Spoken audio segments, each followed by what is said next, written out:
So far, you've already learned how to reuse test steps by using a test step library. Until now, any modification made in the reusable test step blocks were also applied to all references to these blocks in your test cases. Since user data varies for different test cases, it would become a problem if each tester were attempting to use the same data. Luckily, there is a solution that allows each tester to use their own user data. The solution lies in using business parameters. By the end of this lesson, you'll be able to create and use business parameters.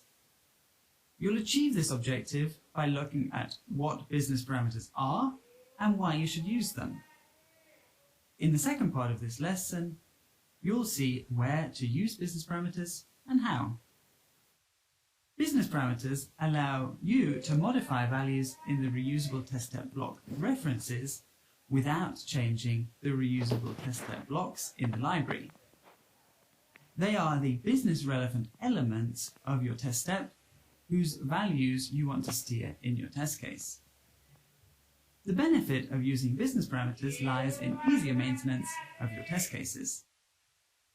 They allow you to reuse the structure of your test cases set in the test step library while using your own data.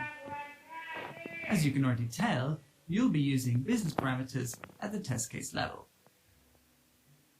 Let's put this into context and see how you can make the best of using business parameters. In this example, you'll want to reuse the precondition of opening the URL and logging into the website. Let's assume, though, that you want the input data for URL, email, and password to change depending on which test case you run. You could add business parameters which would allow the test to be run in the future with different user data. When using business parameters, remember that unused values will be hidden. F11 can be used to show or hide values. There are two ways to create business parameters. The first is to create them from scratch. In the library on the reusable test step block that you want to add business parameters to, right-click and select Create Business Parameters. Then simply create parameters as needed inside this used business parameters container.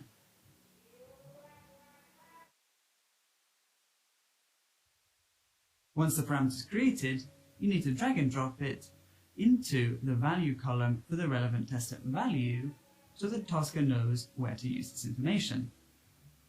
It will create a parameter link, which will be open curly bracket PL, open square bracket, parameter name, close square bracket, close curly bracket.